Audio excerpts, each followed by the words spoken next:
ಇನ್ನೊಂದಿನ ಬೆಳಗ್ಗೆ ಹೊತ್ತು 10 ಗಂಟೆ 10:30ಗೆ ಸಮಯ ಕೊಟ್ಟು ನಾವು ಇಒ ಅವರು ಮತ್ತೆ PDO ಅಲ್ಲಿ ವಿಸಿಟ್ ಮಾಡ್ತೀವಿ. ಬಟ್ ಪರಿಹಾರನೂ ಹುಡುಕ್ಬೇಕಲ್ವಾ?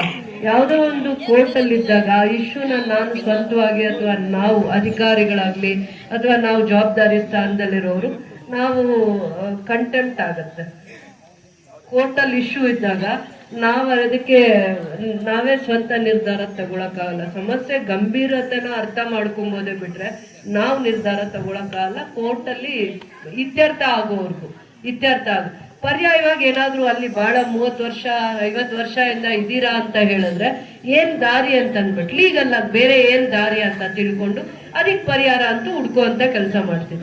ರೋಡ್ಸ್ ಕೊಡ್ತೀವಿ. ಯಾಕಂದ್ರೆ ಅಧ್ಯಕ್ಷರು ಹೇಳ್ತಾ ಇದ್ದಾರೆ, ವಿನು ಕಾರ್ತಿಕ್ ಹೇಳ್ತಾ ಇದಾರೆ, ಮತ್ತೆ ಆ ಭಾಗದಲ್ಲಿ ಮುಖಂಡಿರುವಂತ ದುರ್ಗಾ ಪ್ರಸಾದ್ ಅವರು, ನಿಮ್ ಸದಸ್ಯರು ಸುಕನ್ಯಮ್ಮ ಇವರೆಲ್ಲ ಹೇಳ್ತಾ ಇದ್ದಾರೆ 2 ಕೋಟಿ ಕೆಲಸ ಆಗ್ಲಿಲ್ಲ ಅಂದ್ರೂ ಹತ್ತತ್ರ 1 ಕೋಟಿವರೆಗೂ ರೋಡ್ಸ್ ನಿಮ್ ಜಾಗದಲ್ಲಿ ಆಗುವಂತ ಎಲ್ಲ ಎಸ್ಟಿಮೇಟ್ಸ್ ಆಗೋಗಿದೆ.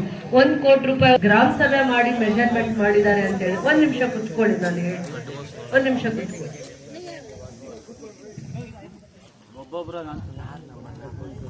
ಅದೇ ಈ ವಿಚಾರಕ್ಕೆ ನಾನು ಈಗ ಮಾತಾಡ್ತೀನಿ, ಕುತ್ಕೊಂಡು 1 ನಿಮಿಷ ನಾನು ಇದ್ರ ಬಗ್ಗೆ ಮಾಹಿತಿ ಕೊಡ್ತೀನಿ. ನಾನು ಹಿಂದೆ 10 ವರ್ಷ ಹಿಂದೆ ಆ ಸ್ಟಾಟಿಸ್ಟಿಕ್ಸ್ ಇತ್ತು. ಇವಾಗ ಆ ಸ್ಟಾಟಿಸ್ಟಿಕ್ಸ್ ಇಲ್ಲ. 250ರಿಂದ 300 ಜನಕ್ಕೆ ಸೈಟ್ ಇಲ್ಲದೆ ಇರೋರು ಇರ್ತಾರೆ. ಅದೇ ಬಾಡಿಗೆ ಮನೆಯಲ್ಲಿದ್ದೀರೋ, ಸ್ವಂತ ಮನೆಯಲ್ಲಿದ್ದೀರೋ, ಅಥವಾ ಆ ಮನೆ ನಿಮ್ಗೆ ಅನುಕೂಲವಾಗಿದೆಯಾ, ಯೋಗ್ಯವಾಗಿದೆಯಾ, ಮನೇಲಿ ಮದ್ವೆ ಮಾಡ್ಲಿಕ್ಕೆ ಅಥವಾ ಮಕ್ಕಳು ಓದ್ಕೊಳ್ಳೋದಕ್ಕೆ ಎಲ್ಲಾ ಸೌಕರ್ಯ ಇದೆಯಾ ನನ್ಗೆ ಗೊತ್ತಿಲ್ಲ. ಪ್ರತಿಯೊಂದು ಮನೆನೂ ನಾನು ನೋಡಿಲ್ಲ. ಆದ್ರೂ ನನ್ಗೊಂದು ದೂರದೃಷ್ಟಿ ಇದೆ. ಯಾವ್ದೇ ಒಂದು ಹೆಣ್ಮಗುಗೆ ಒಂದ್ ಜಾಗ ಕೊಟ್ರೆ ಅವ್ರು ಯಾವತ್ತೋ ಒಂದು 5 ವರ್ಷ 10 ವರ್ಷದಲ್ಲಿ ಮನೆ ಕಟ್ಸ್ತಾರೆ. ಮನೆಯಲ್ಲಿರೋರ್ಗ್ ಮನೆಯವ್ರ ಮೇಲೆ ಗಲಾಟೆ ಮಾಡೋ, ಮಕ್ಕಳ ಹತ್ರ ಗಲಾಟೆ, ಈ ಕಡೆ ಬಾಪ ಅಣ್ಣ ಇಲ್ವಾ, ಈ ಕಡೆ ಅಥಾರಿಟಿ ಕೊಡಲ್ಲ, ಆತರ ಏನೂ ರೂಲ್ ಇಲ್ಲ. ಎಲ್ಲರಿಗೂ ಯಾರಿಗೆ ನಿವೇಶನ ಇಲ್ಲ, ಬಾಡಿಗೆ ಮನೆಯಲ್ಲಿದ್ದೀರಾ, ಇಲ್ಲಿ ವಾಸವಾಗಿರುವಂತವ್ರು 10 ವರ್ಷ ಮೇಲ್ಪಟ್ಟವ್ರು ಎಲ್ರಿಗೂ ಕೂಡ ನಿವೇಶನ ಹಂಚಿಕೆ ಮಾಡುವಂಥದ್ದು ಸರ್ಕಾರದ ನಿಯಮಗಳಲ್ಲಿ ಒಂದು. ಆ ಮಹತ್ವವಾಗಿರುವಂತ ಯೋಜನೆಯಲ್ಲಿ ಯಾರಿಗೆ ಇಲ್ಲ ಅನ್ನುವಂಥದ್ದು ಗ್ರಾಮ ಸಭೆ ಆಗ್ಬೇಕು. ಬೆಳಿಗ್ಗೆನೆ ಗ್ರಾಮ ಸಭೆ ಆಗ್ಬೇಕು ಅಂತ ಎಲ್ಲೂ ಕಾನೂನು ಇಲ್ಲ. 5 ಗಂಟೆ 6 ಗಂಟೆ ಮೇಲೆ ಕೆಲಸ ಮುಗಿಸ್ಕೊಂಡು ಬಂದಿರ್ತಾರಲ್ಲ, ಒಂದೊಂದ್ ದಿನ ಸಂಜೆನೂ ಮಾಡಿ ಗ್ರಾಮ ಸಭೆ. ಎಲ್ಲಿ ಅವರು ಹೊರಗಡೆ ಕೆಲ್ಸಕ್ಕೆ ಹೋಗಿರ್ತಾರ ಅಂತ ಜಾಗದಲ್ಲಿ ಸಂಜೆ ಗ್ರಾಮ ಸಭೆ ಮಾಡಿ 6-6:30 ಮಧ್ಯೆ ಪಟ್ಟಿ ಮಾಡಿ ನಿವೇಶನ ಇಲ್ಲದೆ ಇರೋಂಥವ್ರು ಎಷ್ಟು ಜನ ಅಂತ ಅಂದ್ಬಿಟ್ಟು ಪ್ರತಿಯೊಂದು ಗ್ರಾಮ ಪಂಚಾಯತಿ ಸದಸ್ಯರ ವಾರ್ಡ್ಸ್ ಅಲ್ಲಿ ಬ್ಲಾಕ್ ಅಲ್ಲಿ ನೀವು ಸಭೆ ಮಾಡಿ ಪಟ್ಟಿ ಮಾಡಿರುವಂತದ್ರಲ್ಲಿ ನಿಮ್ಗೆ ನಿವೇಶನ ಎಷ್ಟು ಜನಕ್ಕೆ ಬೇಕಾಗುತ್ತೆ ಅಂತ ಅಂದಾಜು ಸಿಗುತ್ತೆ. ಒಂದ್ 200ರಿಂದ 250 ಜನಕ್ಕೆ ಅಂದ್ರೆ ನಾವು ಹತ್ತತ್ರ 300 ಜನ ಫಲಾನುಭವಿಗಳಿಗೆ ಜಾಗ ಹುಡುಕಿರ್ಬೇಕು. ಇಲ್ಲ ಒಂದು 500 ಜನಕ್ಕಾದ್ರೂ ನಾವು ರಿಸರ್ವ್ ಮಾಡ್ಬೇಕು. ಇದು ಬೇಟ್ಮಂಗ್ಲ. ಮುಂದೆ ಇದನ್ನ ಬೇರೆ ತರ ಟೌನ್ಶಿಪ್ಗೂ ನಾವು ಪ್ಲಾನ್ ಮಾಡ್ತಾ ಇದೀವಿ. ಅದು ಒಂದು ವಿಚಾರ. ಜಾಗ ಹುಡುಕುವಾಗ ಅಲ್ಲಿ ಕುಡಿಯೋ ನೀರಿನ ವ್ಯವಸ್ಥೆ ಕೊಡಬೇಕಾಗತ್ತೆ, ರಸ್ತೆ, ಲೈಟ್ಸ್, ಮೂಲಭೂತವಾಗಿರೋ ಎಲ್ಲಾ ಸೌಕರ್ಯಗಳನ್ನು ಮಾಡ್ಬೇಕಾಗತ್ತೆ. ಈ ದೂರದೃಷ್ಟಿಯಿಂದ ರೆವಿನ್ಯೂ ಅವ್ರನ್ನು ನಿಮ್ ಜೊತೆ ಕರ್ಕೊಂಡು ಹೋಗ್ತಾ ಇದ್ದೀರಾ. ಆಮೇಲೆ ಇಒ ಆಫೀಸ್ ಇಂದ ಹೌಸಿಂಗ್ ಅವ್ರು ಯಾರು ಇರ್ತಾರ ಅವ್ರನ್ನು ನಿಮ್ ಜೊತೆ ಕರ್ಕೋಬೇಕು. ಪ್ರತಿ ಸಭೆಯಲ್ಲಿ ವಾರ ಟೈಮ್ ಕೊಟ್ಟಿರ್ತೀವಿ. ವಾರದಲ್ಲಿ ನಿಮ್ ಫಸ್ಟ್ ಡ್ಯೂಟಿ ಅದನ್ನ ಮಾಡ್ಬೇಕಾಗತ್ತೆ. ಅದಾದ್ಮೇಲೆ ಕುಡಿಯೋ ನೀರು ಅವ್ರ ಜೊತೆ ಇದನ್ನ ಮಾಡಿ ಕುತ್ಕೊಳ್ಳಿ ಸರ್. ಅವ್ರು ಹೇಳ್ತಾ ಇದಾರೆ 50 ವರ್ಷದಿಂದ ನಾವು 100 ವರ್ಷ ನಮ್ಗೆ ಹಿಸ್ಟ್ರಿ ಇದೆ, 50 ವರ್ಷ ರೂರಲ್ ವಾಟರ್ ಸಪ್ಲೈ ಅವರು ನಮ್ಮ ಅಧೀನಕ್ಕೆ ತಗೊಂಡಿದೀವಿ ಅಂತ ಹೇಳ್ತಾ ಇದಾರೆ. ಅವ್ರು 1000 ಮನೆಗೆ ಕನೆಕ್ಷನ್ಸ್ ಅಲ್ಲಿ ಪ್ರತಿದಿನ ವಾರಕ್ಕೆ 2 ಸತಿ ನೀರು ಬಿಟ್ರೆ ಆ 1000 ಮನೆ ಬಿಟ್ಟು ಪಂಚಾಯತಿ ಅವ್ರು ಬೇರೆ ಕಡೆ ಸರ್ವಿಸ್ ಕೊಡಿ. ಅವ್ರ ಹತ್ರ ನೀರಿದ್ರೆ ಇನ್ನು ಬೇರೆ ಕಡೆ ಸರ್ವಿಸಸ್ ಕೊಡಿ. ಯಾಕೆ ಕುತ್ಕೊಂಡು ಮಾತಾಡಲ್ಲ?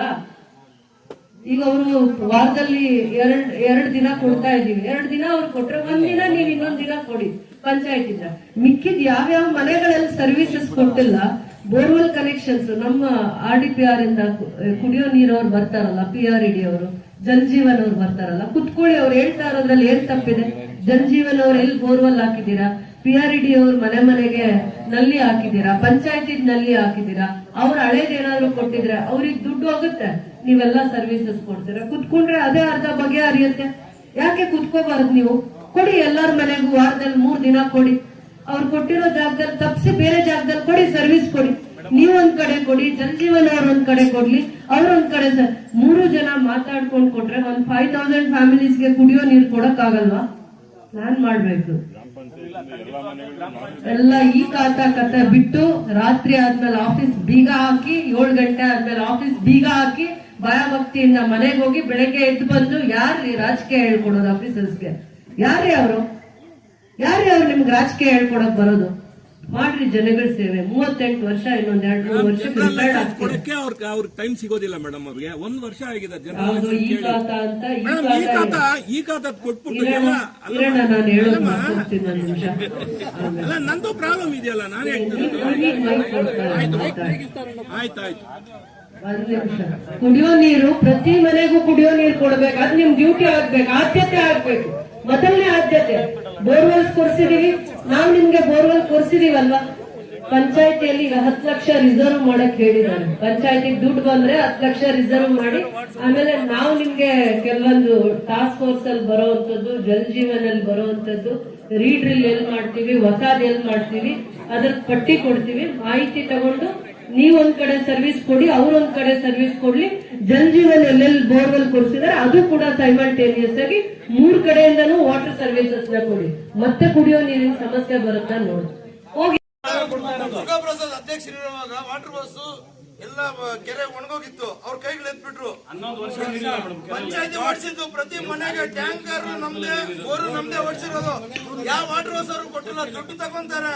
ಇವಾಗ ಯಾರು ಅಧಿಕಾರಿಗಳು ಹೇಳೋದಿಲ್ಲ. 2 ಕೋಟಿ ಖರ್ಚು ಮಾಡಿ ಉಳ್ ತೆಗೆದು ಕುಡಿಯೋ ನೀರು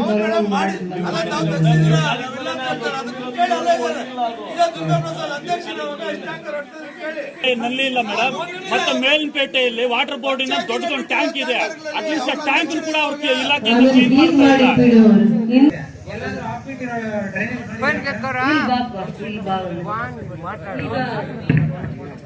ಎರಡು ಸತಿ ಮಳೆ ಬಿದ್ರೆ ನೀರ್ ಈ ತರ ಆಗತ್ತೆ ಅಂತ. ಬಹಳ ಸತಿ ಮಳೆ ಆದಾಗ ಅಲ್ಲಿ ಸಾರ್ವಜನಿಕವಾಗಿ ತೊಂದರೆ ಆಗ್ತಾ ಇದೆ ಅಂತ ಪದೇ ಪದೇ ಹೇಳ್ತಾ ಇದ್ದಾರೆ. ರಾಜಕಾಲುವೆ ಆಗಿದ್ರೆ ರೆವೆನ್ಯೂ ಡಿಪಾರ್ಟ್ಮೆಂಟ್ ಅವ್ರ ಕೆಲಸ ಮಾಡ್ಕೊಂತಾರೆ. ಅವರಿಗೆ ನೀವು ಎಲ್ಲಾ ರೀತಿಯ ಸಹಕಾರ ಕೊಡಿ ಅಂತ ನಾನು ಹೇಳ್ತೀನಿ. ಅದಾದ್ಮೇಲೆ ಅವ್ರು ಬಂದು ಸರ್ವೆ ಮಾಡಾದ್ಮೇಲೆ ಮಿಕ್ಕಿ ಜವಾಬ್ದಾರಿ ಪಂಚಾಯತಿಗೆ ಇರುತ್ತೆ. ಅರ್ಥ ಆಯ್ತಲ್ಲ? ಏನಿರುತ್ತೆ ನಿಮಗೆ? ಒತ್ತುವರಿ ಆಗಿರೋದನ್ನ ತೆರವು ಮಾಡುವಂತ ಜವಾಬ್ದಾರಿ ಇರುತ್ತೆ. ಅವ್ರು ಬಂದು ಸರ್ವೆ ಮಾಡಿ ಹೋದ್ಮೇಲೆ ತೆರವು ಮಾಡ್ಬೇಕಾಗತ್ತೆ. ಒತ್ತುವರಿ ಕಾಂಪೌಂಡ್ ಹೋಗುತ್ತಾ, ಕಿಟಕಿ ಹೋಗುತ್ತಾ, ಬಾಗ್ಲು ಹೋಗುತ್ತಾ, ಇನ್ನು ಚರ್ಚೆ ಮಾಡ್ಬೇಡಿ. ಪದೇ ಪದೇ ಕಾಲುವೆ ಡೆವಲಪ್ಮೆಂಟ್ ಆಗುತ್ತೆ. ಆಮೇಲೆ ರಾಜಕಾಲುವೆಗೆ ನಾನೇ ಇದ್ರದ್ದು ಯಾವುದು ಇಲ್ಲೊಂದು ರಿಮಿಟ್ಮೆಂಟ್ ಏನೋ ಕೇಳ್ತಾ ಇದ್ರು, ಅದನ್ನ ಮಾಡಿಸ್ಕೊಡ್ತೀವಿ. ಅದು ಬೇರೆ ಅಡಿಷನಲ್ ಆಗಿ ಗ್ರಾಂಟ್ ತರಬೇಕಾಗತ್ತೆ, 2-2.5 ಕೋಟಿ. ಅದನ್ನ ತರಿಸ್ಕೊಡ್ತೀವಿ. ಅವೆಲ್ಲ ಪಂಚಾಯತಿಯಲ್ಲಿ ಆಗಲ್ಲ. ಹೊಸನ ಕಾನೂನು ರೀತಿಯಲ್ಲೂ ಕೂಡ ಇದನ್ನ ಕ್ರಮ ವಹಿಸ್ತೀವಿ. ಯಾವುದೇ ರೀತಿಯ ಡಿಪಾರ್ಟ್ಮೆಂಟ್ 23ನೇ ತಾರೀಕು ಡೇಟ್ ಕೊಟ್ಟಿರೋದ್ರಿಂದ ಮೊದಲನೇ ಆದ್ಯತೆ ಕೊಟ್ಟು ಅವ್ರ ಸಮಸ್ಯೆಗಳ ತೀಕ್ಷ್ಣತೆ ಅರ್ಥ ಮಾಡ್ಕೊಂಡಿರೋದ್ರಿಂದ ಸ್ಪಂದಿಸ್ತೀವಿ ಅಂತ. ಮೇಡಮ್, ಲಾಸ್ಟ್ ಇಯರ್ ಜನವರಿಯಿಂದ ಕಂಟಿನ್ಯೂಸ್ 6 ಮಂತ್ಸ್ ಬಂದಿದ್ದೀವಿ ಮೇಡಮ್. ತೊಂದರೆ ಕಟ್ಟಿಲ್ಲ, ಅದನ್ನ ಕಟ್ಟಬೇಕು ಅಂತ ನೋಟಿಸ್ ಕೊಟ್ಟಿದ್ದೀವಿ. ಅದಕ್ಕೆ ಅವ್ರು ಬಂದಿದ್ದಾರೆ ಕಟ್ಟೋದಕ್ಕೆ. 3 ವರ್ಷದಿಂದ ಒಂದು ಏಕಾಂತ ಪ್ರಾಪರ್ಟಿ, ಮುಖಾಲೆಕ್ಕ ಇರುವಂತ ಪ್ರಾಪರ್ಟಿ ಗ್ರಾಮ ಪಂಚಾಯತಿಗೆ ನೀವು ತೆರಿಗೆ ಕಟ್ಟಿಲ್ಲ ಅಂದ್ರೆ ಗ್ರಾಮ ಪಂಚಾಯತಿಯವರು ಹೆಂಗ್ ನಡೆಸಬೇಕು? ಪಂಚಾಯತಿಗಳನ್ನ ಹೆಂಗ್ ನಡೆಸಬೇಕು ಮೇಡಮ್? 2018